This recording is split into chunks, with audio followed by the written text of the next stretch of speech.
Hello guys, good morning सभी को। तो आज के लेक्चर में हम लोग हिंदी का प्रैक्टिस सेट करेंगे, जो कि आपके वीडियो री एग्ज़ाम साथ में आर ओ और यूपी ट्रिपल एस सी पेट का जो पेपर होने वाला है उसके लिए महत्वपूर्ण है। तो यदि आप चैनल पे नए हैं तो प्लीज़ चैनल को सब्सक्राइब कर लें और बेल आइकन ऑन कर लें। तो चलिए स्टार्ट करते हैं पहले क्वेश्चन से। तो आपका जो फर्स्ट क्वेश्चन है वो है आपका कि मनोज किसका पर्यायवाची शब्द है। तो मनोज किसका पर्यायवाची शब्द है, तो इसका जो करेक्ट आंसर होगा वो होगा ऑप्शन नंबर बी। मनोज जो आपका है कामदेव का पर्यायवाची है। तो कामदेव के जो अन्य पर्यायवाची हैं उसके बारे में देख लेते हैं। तो कामदेव के अन्य पर्यायवाची हैं, एक है आपका मदन, नोट करिएगा, मदन है। दूसरा आपका है मार, जो बार बार पूछा जाता है, मार किसका पर्यायवाची है। इसके बाद आपका है मनोभाव, तो मनोभाव भी किसका है, कामदेव का पर्यायवाची है। आगे आपका है कामदेव का पर्यायवाची जो मनमथ, तो मनमथ भी कामदेव का पर्यायवाची है। साथ में मीन केतु, अनंग, अनंग मोस्ट इंपॉर्टेंट है, तो अनंग भी कामदेव का पर्यायवाची है। केतन, मनोज, रतिनाथ और रतिपति, तो ये सब, और मदन, तो ये आपके कामदेव के पर्यायवाची हैं, आपको याद रखना है।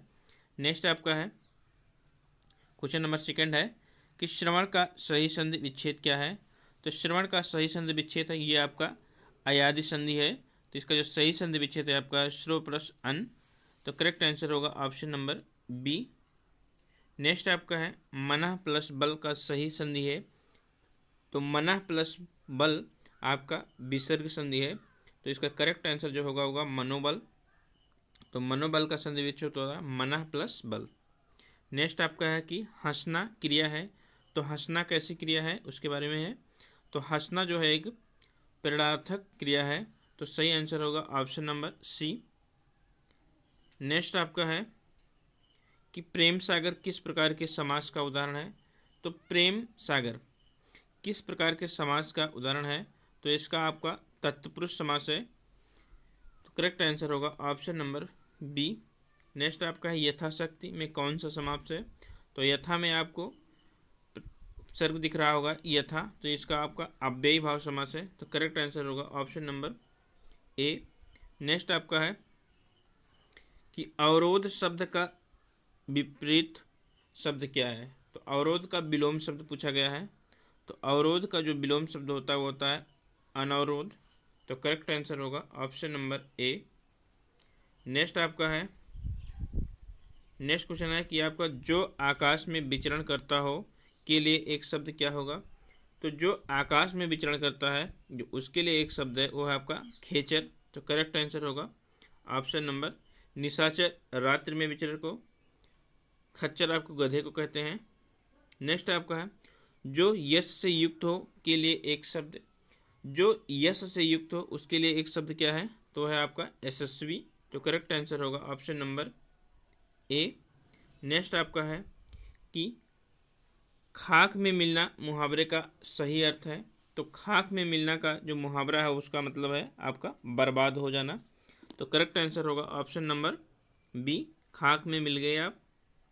नेक्स्ट आपका है कि पीठ ठोकना मुहावरे का सही अर्थ है। तो पीठ ठोकना मतलब बढ़ावा देना, शाबाशी देना, तो करेक्ट आंसर होगा आपका option number A. Next question देख लेते हैं। तो नेक्स्ट क्वेश्चन में कहा गया है कि बुद्धि से बड़ी होती है, बुद्धि बल से बड़ी होती है, इस लोकप्रिय कहावत का अर्थ क्या है। तो बुद्धि बल से बड़ी होती है, इसका जो अर्थ होगा वो होगा आपका ऑप्शन नंबर सी, अकल बड़ी या भैंस।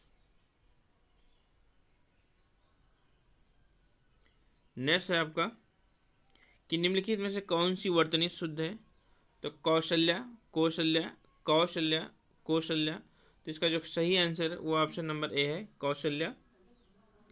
नेक्स्ट आपका है कि विषाद शब्द का विपरीत शब्द कौन सा है।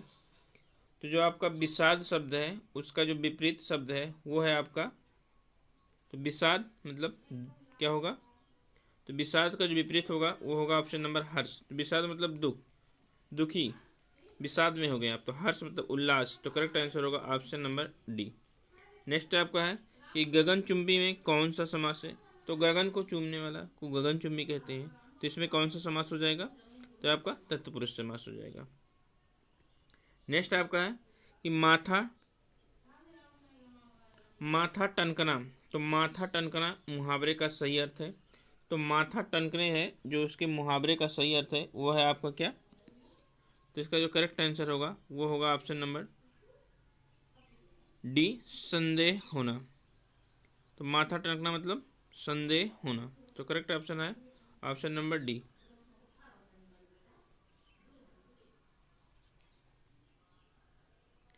नेक्स्ट क्वेश्चन आपका है कि मनोहर में कौन सी संधि है। तो मनः प्लस हर, मनोहर में कौन सी संधि है, तो आपका विसर्ग संधि है। तो करेक्ट आंसर होगा आपका ऑप्शन नंबर सी। नेक्स्ट आपका है संतोष का सही संधि विच्छेद है। तो संतोष का सही संधि विच्छेद है, संतोष आपका कौन सी संधि है, तो आपकी व्यंजन संधि है। तो सम प्लस तोष हो जाएगा। तो करेक्ट आंसर होगा ऑप्शन नंबर ए।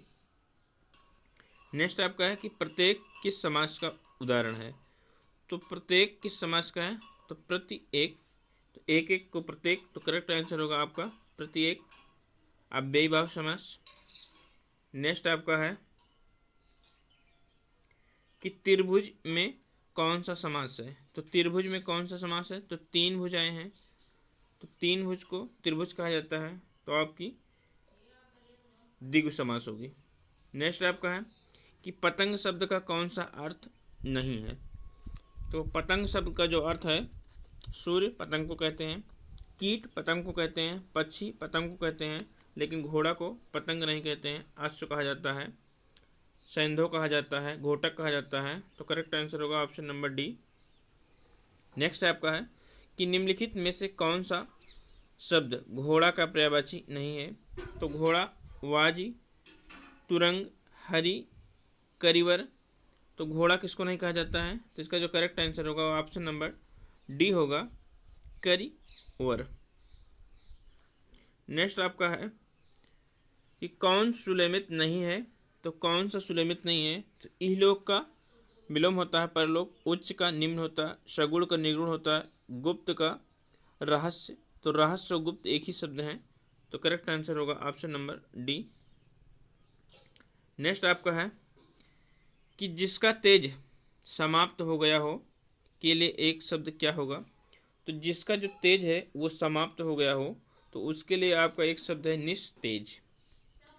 तो करेक्ट आंसर होगा ऑप्शन नंबर ए। नेक्स्ट आपका है आठ आठ आंसू बहाना मुहावरे का अर्थ है। तो आठ आठ आंसू बहाना जो आपके मुहावरे का अर्थ है उसका जो करेक्ट आंसर होगा वो होगा ऑप्शन नंबर बी, बुरी तरह पछताना। करेक्ट आंसर क्या, ऑप्शन नंबर बी। तो ये थे आज के आपके मोस्ट इंपॉर्टेंट टॉप 25 क्वेश्चन। आशा करते हैं आपको लेक्चर अच्छा लगा होगा। तो प्लीज़ वीडियो को शेयर करें और चैनल को सब्सक्राइब कर लें। थैंक यू, धन्यवाद।